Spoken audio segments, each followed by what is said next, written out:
So last video में भी हम 3 चैप्टर्स को कवर कर रहे थे, इंफॉर्मेशन टेक्नोलॉजी एक्ट एंड साथ के साथ right to information and further transfer of property act. उसका पहला पार्ट कवर कर लिया था and this is a part 2।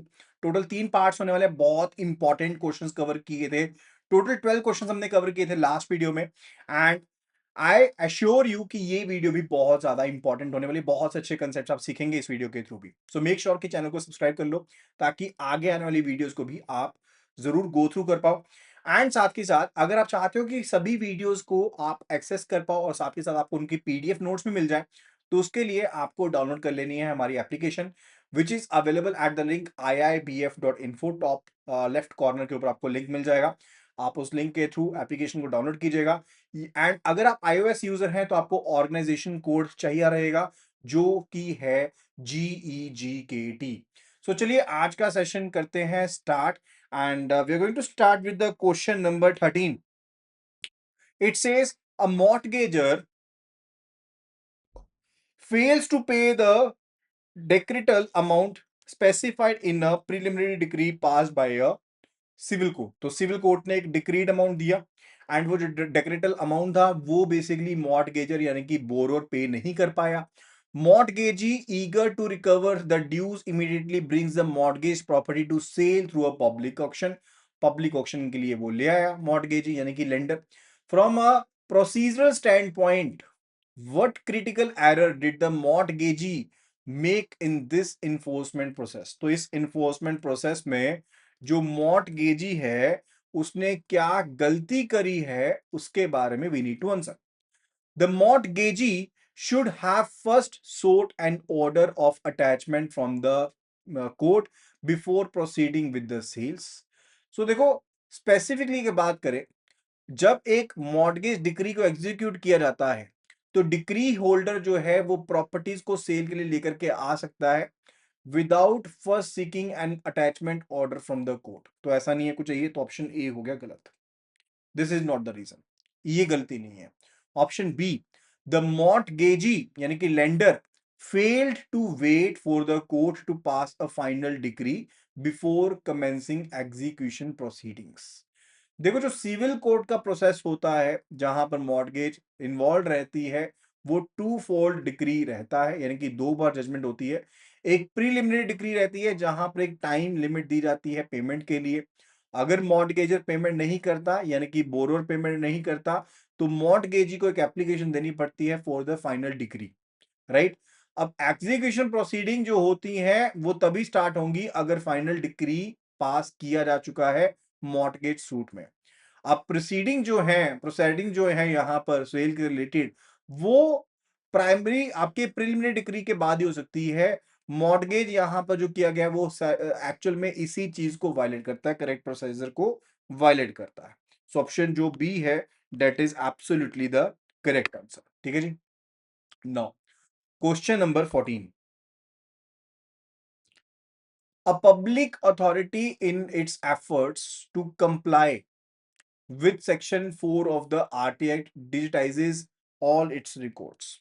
तो एक पब्लिक अथॉरिटी है, वो कंप्लाई करने के लिए सेक्शन 4 के साथ अपने सभी रिकॉर्ड्स को कर लेती है digitise and connects them through a nationwide network. However, the information is stored in a proprietary format that can only be read by the specialized outdated software, making it difficult for the public to access. Which specific condition for the retention of electronic records under the act of the authority failed to meet? कौन सी condition को meetup नहीं किया? देखो condition जो होती है related to retention वो क्या क्या रहती हैं? First of all it's related to accessibility, कि इंफॉर्मेशन जो है वो असेसिबल हो so that it can be used for a subsequent reference. जो फॉर्मेट इंटीग्रिटी है वो होनी जरूरी है कि इस तरह के फॉर्मेट में रिटेन करोगे कि ओरिजिनल इंफॉर्मेशन जो थी, जो जनरेट हुई, सेंड करी या रिसीव करी, वो बेसिकली आप रिट्रीव कर पाओ। एंड साथ ही साथ आपको ओरिजिन, डेस्टिनेशन और टाइम देना जरूरी रहेगा, यानी कि आप आइडेंटिफाई कर पाओ कि ओरिजिन क्या था, डेस्टिनेशन क्या था, डेट एंड टाइम डिस्पैच का, रिसीट का क्या था, वो भी रिटेन करना होता है। ना पब्लिक अथॉरिटी ने डिजिटाइज तो कर लिया लेकिन उसको एक प्रोप्राइटरी आउटडेटेड फॉर्मेट में रख दिया इसकी वजह से रिकॉर्ड्स जो है वो अब ना तो असेसिबल है रीजनेबली, एंड फर्दर वो स्पेशलाइज सॉफ्टवेयर भी चाहिए उसके लिए। तो जो पहली कंडीशन मैंने आपको बताई असेसिबिलिटी से रिलेटेड, तो तीन कंडीशंस हैं, accessibility and format integrity, and तीसरी होगी details of origin destination and time, right. तो पहली कंडीशन यहाँ पर मीटअप नहीं होती है। Option says the condition that the details of origin, destination and the time of dispatch must be available in the electronic record, तो ये तो यहाँ पर खराब नहीं हुई है। Option B, the condition that the information contained therein remains accessible so as to be usable at the subsequent reference, yes this condition is not met with, ये कंडीशन मीटअप नहीं हो रही है। So option B is the correct answer.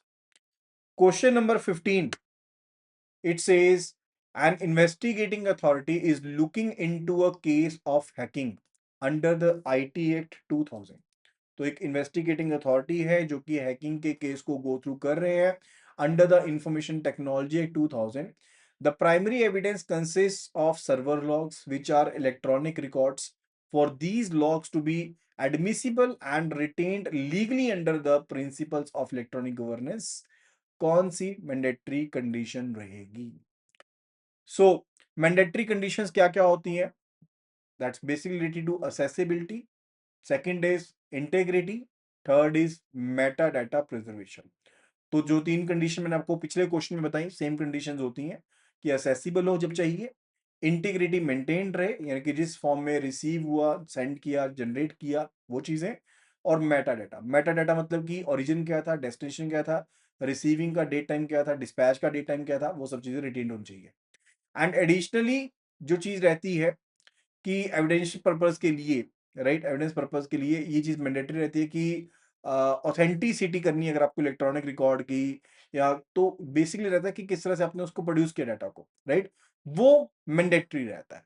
So mandatory condition क्या रहेगी server log के लिए जो इलेक्ट्रॉनिक फॉर्मेट में है, कि उसी फॉर्म में आपने रिटेन करना है जिस फॉर्म में उनको बनाया गया था ताकि उसको सब्सिक्वेंटली इस्तेमाल कर पाओ, उसकी इंटीग्रिटी को, एक्यूरेसी को मेंटेन करना है, और जो मेटा डाटा है उससे रिलेटेड उसको मैनेज करके रखना है, राइट। एंड जब उसको प्रोड्यूस किया जाएगा कोर्ट में, तो एक सर्टिफिकेट जो होगा वो साथ में देना जरूरी होगा as per the section 65 B, ठीक है। तो यहां पर देखते हैं options. Electronic record must be encrypted using asymmetric key, this is not the requirement. The record must be accompanied by digital signature certificate from a licensed certifying authority। देखो digital signatures provide करते हैं authentication के बारे में, लेकिन वो एक pre requisite नहीं है for the retention and admissibility of the electronic record. जो एक्ट है वो लीगल रिकॉग्निशन देता है इलेक्ट्रॉनिक रिकॉर्ड को इन जनरल भी, राइट, वो देता है, लेकिन एक सर्टिफिकेट की रिक्वायरमेंट डेफिनेटली पड़ती है, राइट। जब कोर्ट में प्रोड्यूस कर रहे हो तो एक सर्टिफिकेट आपको देना पड़ेगा, राइट, वो रिक्वायर्ड रहता है। तो option B is partially correct over here. Option C, the record must be retained in the format in which it was originally generated, sent or received, absolutely correct। So we can say both B and C are correct, दोनों ही correct है यहाँ पर। So I will be creating a new option E over here, that is B and C, right. So option is E, that is B and C both are correct. If we look at the option D, the record must be stored for a minimum period of 8 years, this is not the case। ऐसा कुछ नहीं है कि 8 साल के लिए कम से कम store होना चाहिए। कंडीशन जो है, ये जो कंडीशन है 8 साल वाली is mix up of the rules, ठीक है। जो 8 साल की प्रिजर्वेशन पीरियड है is basically from the banking companies, ठीक है, वो बैंकिंग कंपनीज के ऊपर है।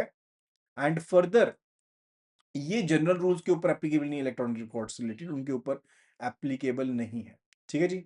सो now let's move toward the question number 16th।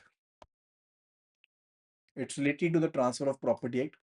A property is leased for a unspecified duration, तो एक प्रॉपर्टी को लीज किया गया है अनस्पेसिफाइड ड्यूरेशन के लिए, and to be used for manufacturing purpose. After several years the lessor wishes to terminate the lease, कुछ सालों के बाद जो लेसर है वो टर्मिनेट करना चाहता है। No written contract exist specifying the notice period and there is no local usage to the contrary. what is the minimum notice period the lessor must provide to the lessee to validate terminate the lease? देखो nature of lease की अगर बात करें तो manufacturing purpose के लिए थी, duration specified नहीं थी, कोई कॉन्ट्रैक्ट या लोकल यूजेज प्रिस्क्रिप्शन नोटिस नहीं था। देखो लेकिन इसके अलावा भी अगर हम रूल्स की बात करें, लाइक फॉर एग्रीकल्चर अगर या फिर मैन्युफैक्चरिंग पर्पस के लिए बात करें, तो लीज जो होती है वो ईयर टू ईयर बेसिस पर होती है एंड 6 महीने का नोटिस देना होता है expiring with the end of the year of tenancy, right.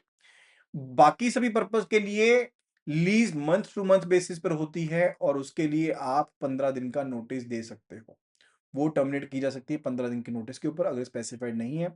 लेकिन अगर एग्रीकल्चर या मैन्युफैक्चरिंग के पर्पस के लिए होती है तो ईयर टू ईयर बेसिस के ऊपर होती है और 6 महीने का नोटिस भी देना होता है।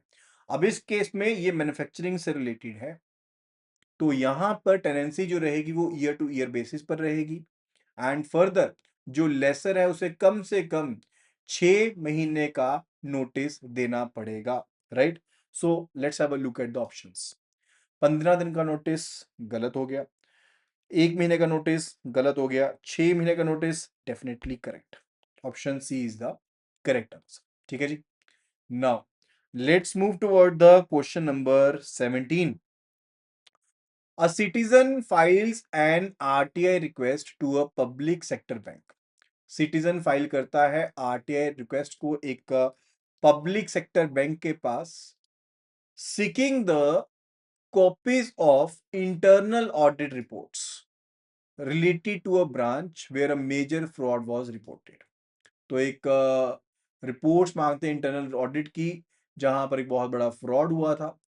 Public Information Officer fails to provide a response within a period of 35 days of receiving the application. According to the RT Act, what is a citizen's most direct and immediate recourse? क्या चीज कर सकते हैं? सबसे पहली चीज है कि टाइम लिमिट क्या होती है पीआईओ के रिस्पॉन्स की। तो पीआईओ को 30 दिन के अंदर अंदर जब उनके पास रिक्वेस्ट आई है तो उनको इंफॉर्मेशन प्रोवाइड करनी पड़ेगी और जहां पर लाइफ एंड लिबर्टी इन्वॉल्व होती है 48 घंटे के अंदर अंदर इंफॉर्मेशन देनी होती है। अगर कोई भी रिप्लाई नहीं आता 30 दिन के अंदर अंदर तो उसे माना जाता है रिफ्यूजल ऑफ इंफॉर्मेशन। अब सिटीजन जो है यानी कि एप्लीकेंट जो है वो पहले एप्लीकेंट अपील कर सकता है किसके पास, टू द FAA यानी कि फर्स्ट एपीलेट अथॉरिटी के पास। तो यहां पर सिनेरियो को समझने की कोशिश करते हैं। ये है सिटीजन, ये है आपके पास पर्सन यानी कि पीआईओ।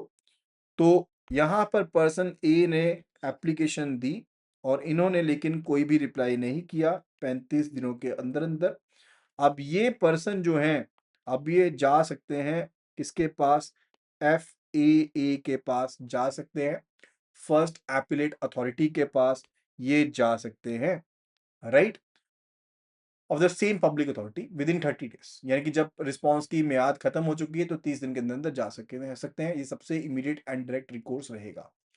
अगर फिर भी ये सेटिस्फाइड नहीं होते हैं यानी कि अगर FAA का ऑर्डर सेटिस्फाइड नहीं है या फिर FAA भी फेल हो जाते हैं कि वो प्रिस्क्राइब टाइम लिमिट। अब FAA की जो प्रिस्क्राइब टाइम लिमिट होती है ना, जैसे इनकी जो PIO है यहाँ पर इनकी प्रिस्क्राइब लिमिट होती है 30 दिन की। FAA की जो प्रिस्क्राइब लिमिट होती है वो होती है 45 डेज की। अगर ये भी फेल हो जाते हैं, मान लो कि ये भी रिप्लाई नहीं करते, तो सिटीजन जो है वो सेकंड अपील कर सकते हैं सेंट्रल या स्टेट इंफॉर्मेशन कमीशन के पास। ठीक है जी। तो ऑप्शंस को देखते हैं। Option 8 says the citizen can file a civil court, तो सिविल कोर्ट नहीं फाइल करना है, ऑप्शन ए हो गया गलत। The citizen must send a reminder, तो रिमाइंडर भी सेंड नहीं करना है। The citizen is having a right to file a complaint directly with the central information commission और the state information commission. The citizen can approach the Indian bank association to mediate and enforce the banks obligation. So see specifically जो central and state information commission है उनको empower किया गया है कि वो complaints ले सकते हैं रिलेटेड टू द पीआईओ अगर वो इंफॉर्मेशन प्रोवाइड नहीं करते या टाइमली इंफॉर्मेशन नहीं देते, राइट। तो ऑप्शन सी हम कह सकते हैं पार्शली यहाँ पर करेक्ट है, लेकिन जो मेजर रहेगा डेट्स रिलेटेड टू सबसे पहले आप FAA में जाएंगे क्वेश्चन के अकॉर्डिंग, ऑप्शंस के according. I am telling you option C is correct, but जो सही रिकोर्स है इमीडिएट रिकोर्स है वो रहना चाहिए कि आप FAA के पास जाएंगे, यानी कि जो फर्स्ट एपलेट अथॉरिटी है उनके पास जाएंगे, सेम पब्लिक अथॉरिटी के अंदर जो एफए होता है उनके पास जाना होता है, right? So option C is correct according to the option and questions. Now, let's move toward the question number 18. A cyber security analyst is actually explaining the digital signatures. तो एक साइबर सिक्योरिटी एनालिस्ट है जो कि explain कर रहे हैं process of digital signature verification to a client. They describe a system where one key is used to create the signature, and a different but mathematically related key is used to verify, ensuring the integrity of the electronic record. वो verify second asymmetric key करेगी जो mathematically related है. According to the IT Act 2000, what is the system of a secure key officially called? उसको क्या कहा जाता है? That is basically called to be asymmetric. Options देखते हैं कि ये डिजिटल सिग्नेचर सर्टिफिकेट सिस्टम कहते हैं, या एक सिक्योर सिस्टम कहते हैं, या एसिमेट्रिक क्रिप्टो सिस्टम कहते हैं, या की पेयर ऑथेंटिकेशन सिस्टम कहते हैं. If we look at the option A, that is digital signature certificate, वो एक डॉक्यूमेंट इशू किया जाता है सर्टिफाइंग अथॉरिटी के द्वारा जो एक पब्लिक की के साथ रिलेटेड होता है for a particular person, and वो क्रिप्टोग्राफिक सिस्टम से खुद से रिलेटेड नहीं है. So option A is not correct. Option B, it says secure system. Secure system एक ब्रॉडर टर्म है जो एक कंप्यूटर हार्डवेयर सॉफ्टवेयर प्रोसीजर के लिए इस्तेमाल की जाती है, जैसे कि हमने पिछली वीडियो में क्वेश्चन में समझा भी था. Option B is not correct. Option C, it says asymmetric crypto system. तो एसिमेट्रिक क्रिप्टो सिस्टम का मतलब होता है एक सिस्टम जिसमें एक सिक्योर की है, जिसमें एक वो पब्लिक की रहेगी और एक प्राइवेट की होती है जो डिजिटल सिग्नेचर क्रिएट करने के लिए इस्तेमाल होती है, और पब्लिक की वेरीफाई करती है उस डिजिटल सिग्नेचर को. इसको पीकेआई भी कहते हैं, पब्लिक की इंफ्रास्ट्रक्चर भी हम कह सकते हैं. So answer is going to be the option C. And what about the key pair authentication system? देखो, जो डिस्क्रिप्शन है उसमें की पेयर एंड ऑथेंटिकेशन है. की पेयर ऑथेंटिकेशन सिस्टम कोई स्पेसिफिक लीगल टर्मिनोलॉजी एक्चुअल में होती नहीं है. करेक्ट जो टर्म है that's a asymmetric crypto system. So option C is the correct answer. Now after that let's move toward the question number 19. It's related to the transfer of the property act, right? So question says, following a sale without court intervention, a mortgagee, that is a lender, receives rupees 50 lakh from a sale of a mortgaged property. Outstanding mortgage money and costs amount of rupees 42 lakh. Mortgagee incurred 1.5 lakh in legitimate costs, charges, expenses related to the sale. There are no prior encumbrances. What is a mortgagee is legally required to do with the remaining funds? So we have to look at the sale proceed distribution order. सबसे पहले आपने cover करनी होती है cost को, यानी कि जो भी कॉस्ट चार्जेस एक्सपेंसेस लगे हैं लाइक मॉर्टगेजी के इन द सेल, राइट, या फिर टाइम टू सेल में वो चार्जेस को कवर करना होता है. दूसरा आपको कवर करना होता है, डिस्चार्ज करना होता है मॉर्टगेज मनी को, इंटरेस्ट को. तीसरा, अगर कोई रेजिड्यू है then it must be paid to the person entitled to the mortgage property, यानी कि जिसकी पर्सन की प्रॉपर्टी थी उसको पे कर देंगे. अब इस केस में क्या हुआ, 50 लाख का बेचा और मॉर्गेज मनी एंड इंटरेस्ट थी आपकी 42 लाख की. लेजिटिमेट आपके एक्सपेंस थे 1.5 लाख के और बैलेंस आपका था 6.5 लाख का. तो आप यहां पर 6.5 लाख रुपए पे कर देंगे मॉर्गेज को वापस, मॉर्गेजर को वापस. Option 8 says mortgagee can retain the entire. No. Mortgagee must first pay the expenses of sale, then their own mortgage dues, pay the residue to the person entitled to the mortgage property. Option B is absolutely correct. बिल्कुल सही है. Now, question number 20th. It's related to the Right to Information Act. So, a research scholar files an RTI. एक research scholar RTI को file कर देते हैं with the government department requesting access to data related to a private corporation. This data was submitted by the corporation to the department as part of the regulatory filing required under a separate law. The PIO refuses to provide the information, claiming the RTI does not cover information from private bodies. Is the PIO's refusal justified based on the definition of the information in the particular right? See, अगर हम information की बात करें तो information क्या होती है? Information का मतलब होता है कि कोई किसी भी फॉर्म की जो मटेरियल है जिसमें रिकॉर्ड्स होंगे, डॉक्यूमेंट्स होंगे, ईमेल हो सकती हैं, प्रेस रिलीज, सर्कुलर हो सकते हैं, लॉग बुक हो सकती हैं, कॉन्टैक्ट हो सकते हैं, रिपोर्ट हो सकती हैं। वो सभी चीजें इंफॉर्मेशन के दायरे में आती हैं, राइट? वो सभी चीजें जो होती हैं वो इंफॉर्मेशन के दायरे में। नो इस केस की अगर बात करें तो डाटा आ रहा है एक प्राइवेट कॉर्पोरेशन से रिलेटेड डाटा है, लेकिन जो कॉर्पोरेशन ने अपनी एक सबमिट करी है रिपोर्ट, राइट? कॉर्पोरेशन ने सबमिट करी ना डाटा, किसको सबमिट करा? गवर्नमेंट डिपार्टमेंट को सबमिट करा, जो कि रेगुलेटरी फाइलिंग थी, जो कि मैंडेटरी थी कानून के द्वारा। अब एक बार अगर रिसीव हो गई है, डाटा जो है वो होल्ड किया जा रहा है पब्लिक अथॉरिटी के द्वारा, राइट? तो डेफिनेटली वो कवर्ड है under the definition of the information. Information की डेफिनेशन होती है covered under section 2 subsection F, तो डेफिनेटली वो डाटा कवर्ड है।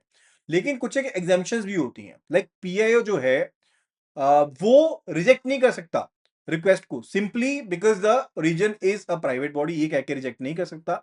लेकिन हाउएवर अभी भी पीआईओ जो है वो एग्जामिशन ले सकता है अंडर द सेक्शन 8, अगर डिस्क्लोजर जो है वो कमर्शियल कॉन्फिडेंस को नुकसान पहुंचाएगा, ट्रेड सीक्रेट के बारे में बताएगा, किसी की कंपिटिटिव पोजीशन के बारे में बताएगा, तो उसको रिजेक्ट किया जा सकता है।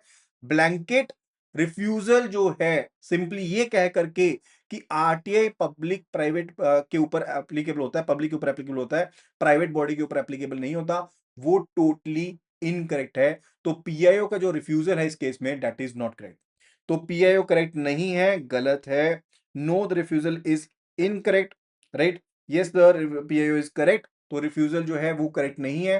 पीआईओ का जो रिफ्यूजल है दैट इज एक्चुअली इनकरेक्ट, वो इनकरेक्ट है because the definition of information is absolute and includes all materials informed regardless of its origin, right? Option B ये कह रहा है।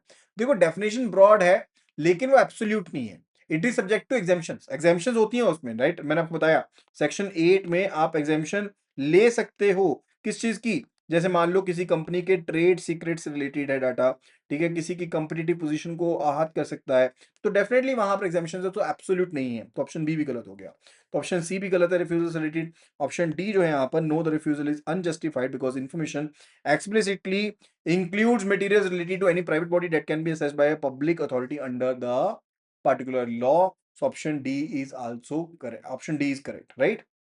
Now, after that, it's the question number 21.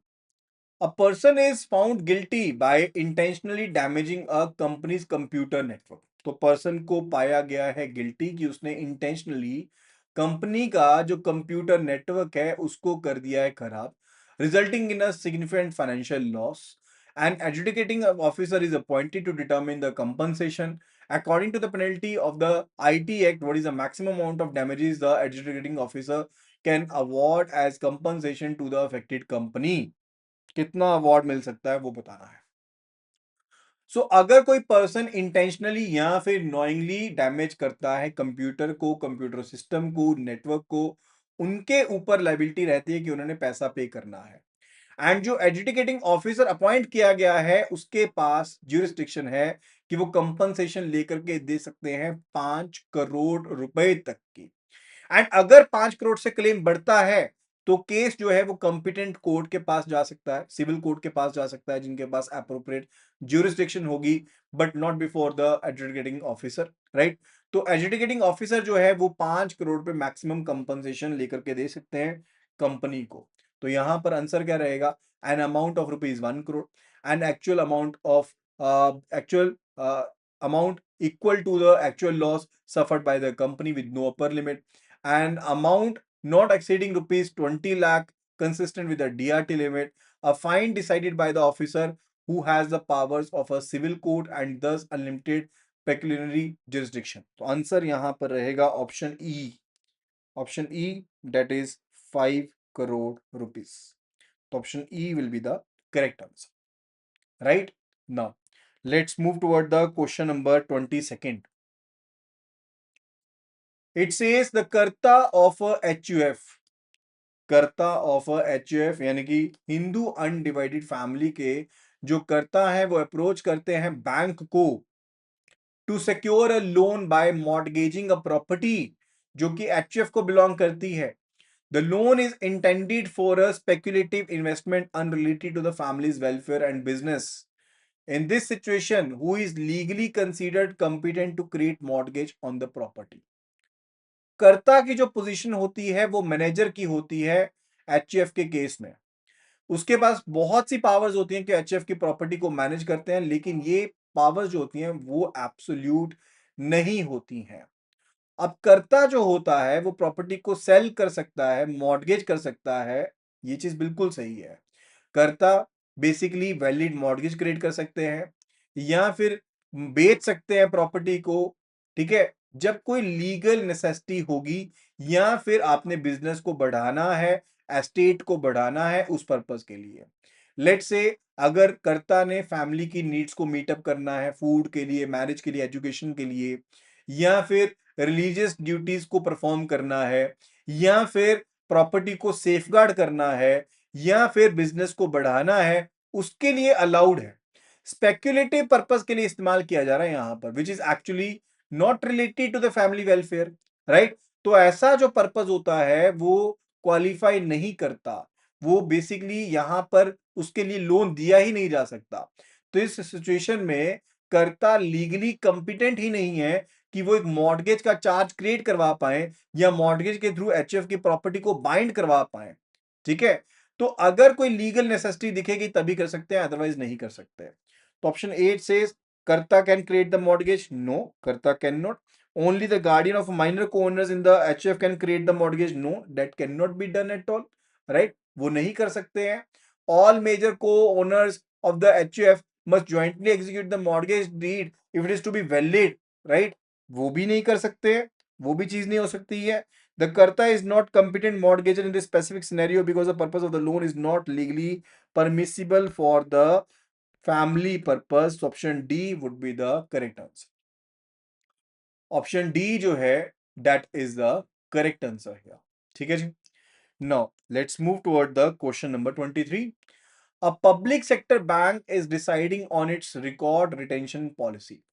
एक public sector bank है जो कि अपने रिकॉर्ड रिटेंशन पॉलिसी के बारे में सोच रही है. The banking companies period of the preservation of records rules 1985 prescribed a preservation period of 5 to 8 years for various documents. How does the implementation of Right to Information Act 2005 affect this existing policy? किस तरह से affect करेगा? जो banking companies के period of preservation records rules हैं 1985 के, ये rule prescribe करते हैं कि बैंक्स को अपने अलग अलग रिकॉर्ड्स, चाहे लेजर्स हैं, रजिस्टर्स हैं, वाउचर्स हैं, उनको 5 से 8 साल के लिए रखना होता है depending on the type of the document. अब ये स्टैच्यूटरी पीरियड है, राइट. अगर ये पीरियड खत्म हो जाता है तो उसके बाद बैंक अपने जो रिकॉर्ड्स होते हैं उनको डिस्ट्रॉय कर सकता है. अब आरटीआई एक्ट आया 2005 में. अब आरटीआई एक्ट जो है वो प्रिजर्वेशन पीरियड को एक्सटेंड एसच नहीं करता, राइट. वो एक्सटेंड नहीं करता प्रिजर्वेशन रिकॉर्ड को. लेकिन अगर आरटीआई एप्लीकेशन रिसीव होती है with in the preservation period तो उसके बाद रिकॉर्ड को प्रोवाइड करना पड़ेगा एंड डेफिनेटली फिर वो सेक्शन 8 को एग्जेम्प्ट कर देता है. वहां पर एग्जेम्पशन है. अगर प्रिजर्वेशन पीरियड एक्सपायर हो चुका है एंड रिकॉर्ड को लॉफुली डिस्ट्रॉय किया जा चुका है, फिर डेफिनेटली पीआईओ के ऊपर कोई भी ऑब्लिगेशन नहीं रहती है कि उसने डॉक्यूमेंट को प्रोवाइड करना. यानी कि अगर तो प्रिजर्वेशन पीरियड चल रहा है, अभी 8 साल के बीच में है, और फिर डॉक्यूमेंट के बारे में मांगा गया है, फिर तो वो एग्जेम्प्ट हो जाएगा डॉक्यूमेंट की, उसको डिस्ट्रॉय नहीं करना.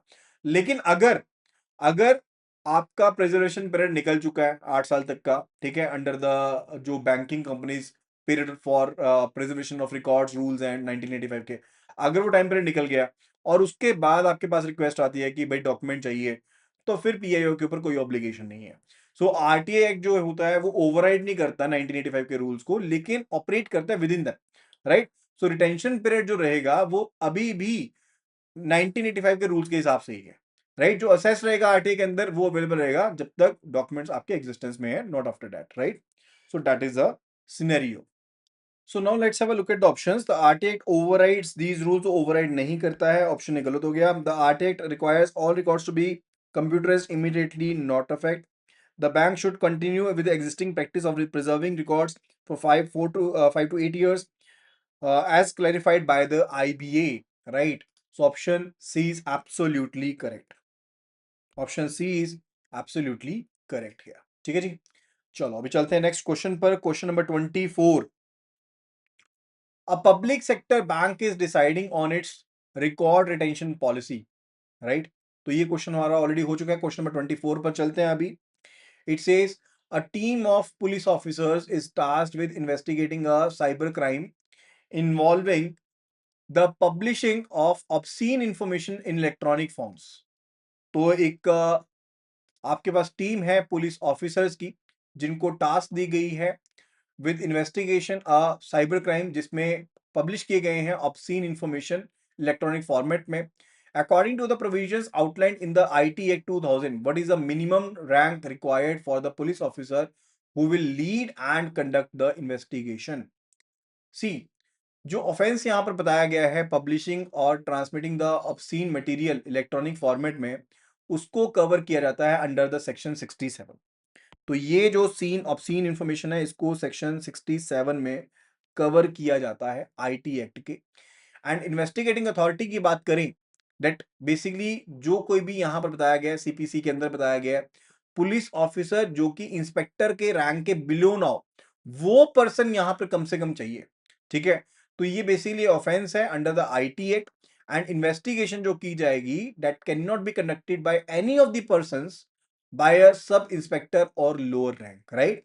तो मिनिमम जो रैंक रिक्वायर्ड है वो बेसिकली पुलिस इंस्पेक्टर का पीआई का रैंक रिक्वायर्ड है. सो आंसर देखते हैं. Any police officer from specialised cyber cell regardless of rank, not correct. An officer not below the rank of the police inspector, right, बिल्कुल सही है. And officer not below the rank of deputy superintendent of police, right, that basically requires it. Yes, that is basically absolutely correct, right? So answer करेगा यहाँ पर, answer will be option B, right? That is an officer not below the rank of police inspector. ठीक है जी. So option B will be the correct answer. Now after that it's about the question number 25. Question number 25. It says a property owner transfers the right to possess and enjoy the property to another person for a period of 5 years in exchange of a monthly payment. तो एक person को monthly payment मिल रही है and जो right to possession था, right to property था, वो basically दे दिया किसी और पर्सन को for a period of 5 years. ठीक है. The ownership of the property however remains with the original owner. How does the transfer property act distinguish this transaction from a sale? तो ये ट्रांजैक्शन किस तरह से सेल से लग गया? देखो, अगर हम सेल की बात करें under the transaction under the transfer property act, तो सेल जो होती है वो होती है ट्रांसफर ऑफ ओनरशिप. यानी कि एक प्राइस पे किया जाता है या प्रॉमिस किया जाता है या पार्टली पेमेंट की जाती है या पार्टली प्रॉमिस किया जाता है एंड ट्रांसफर ऑफ ओनरशिप होती है. ओनरशिप या जो टाइटल होता है इमूवेबल प्रॉपर्टी का वो बायर के पास चला जाता है एंड उसमें एक रजिस्टर्ड इंस्ट्रूमेंट चाहिए रहता है जहां पर इमूवेबल प्रॉपर्टी की वैल्यू 100 रुपए से ज्यादा है. ठीक है. जबकि अगर हम लीज की बात करें जिसको डिफाइन किया गया under section 105 transfer property act में, तो lease is basically transfer of right to enjoy the property.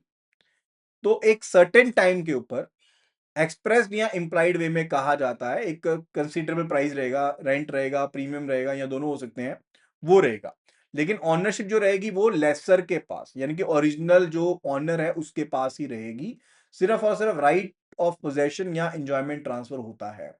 इस केस में भी देखें तो ऑनरशिप ने अपना जो पोजेशन है एंजॉयमेंट का प्रॉपर्टी का वो 5 साल के लिए पास किया है एंड उसको एक मंथली रेंट मिल रहा है, ऑनरशिप ट्रांसफर नहीं करी है. तो डेफिनेटली ये लीज ही है अंडर सेक्शन 105. तो ट्रांजैक्शन इज अ मॉर्गेज. तो क्या ये ट्रांजैक्शन एक मॉर्गेज है? No, this transaction is not the mortgage क्योंकि कोई रजिस्ट्रेशन नहीं हुई है यहाँ पर. राइट. सिर्फ ऑनरशिप ट्रांसफर नहीं हुई है यहाँ पर, ऑनरशिप ट्रांसफर नहीं हुई है यहाँ पर, सिर्फ और सिर्फ जो पोजेशन का राइट है वो दिया गया. This transaction is considered a sale. No, that is not a sale. This transaction is a lease. Yes, this transaction is a lease. which involves separation of ownership and possession through a transfer of right to enjoy the property, unlike the sale, which is an absolute transfer of the ownership. So option C is the correct answer. ठीक है जी. Now, question number 26. It says a newly formed government agency. A newly formed government agency is trying to understand its scope under the RT Act 2005. The agency was established with a notification issued by the state government to oversee a specific public welfare scheme. According to the definition provided in the document, would this agency be considered a public authority? So see, if we talk about the public authority का मतलब होता है कोई भी public body, authority या institution जो self government established हो सकती है and further which is basically established by or under the constitution, या फिर law जो बनाया गया parliament के द्वारा उसके द्वारा, या फिर कोई और जो कानून है जो कि state legislature के द्वारा बनाया गया है, या कोई नोटिफिकेशन इशू की गई है, ऑर्डर दिया गया है अप्रोप्रिएट गवर्नमेंट के द्वारा, उसको पब्लिक अथॉरिटी कहा जाता है. तो इस केस में अगर देखें जो एजेंसी बनाई गई है यहां पर, जो एजेंसी यहां पर बनाई गई है वो स्टेट गवर्नमेंट की नोटिफिकेशन के द्वारा बनाई गई है, तो डेफिनेटली ये आती है पब्लिक अथॉरिटी के अंडर. नो तो नहीं है बिल्कुल, ऑप्शन ए एंड सी हो गए गलत. Option B it says yes because it was established by notification, which is absolutely correct. Option D it says it would be a public authority if it is substantially financed, right? So option D is not a correct condition. So option B will be the correct answer here, right? So that will be all related to this video. I hope that you must have understood the content of this particular video. अगर video पसंद आए तो जल्दी से video को कर दीजिएगा like and share. Complete course के लिए आपको सिंपली व्हाट्सएप करना है CIB अर्ली बर्ड और उसे व्हाट्सएप कर दीजिए टू द नंबर 8360944207 के ऊपर. एंड अगर आपको चाहिए इस वीडियो का कंप्लीट पीडीएफ एंड जितनी भी वीडियोस गई हैं पहले उनके पीडीएफ भी चाहिए तो अभी के अभी डाउनलोड कर लीजिए एप्लीकेशन को. That is available at the link iibf.info/app. The complete free course is also available over there. So simply do join at the earliest and start preparing for the same. Thank you so much and see you again in the next video. Happy learning.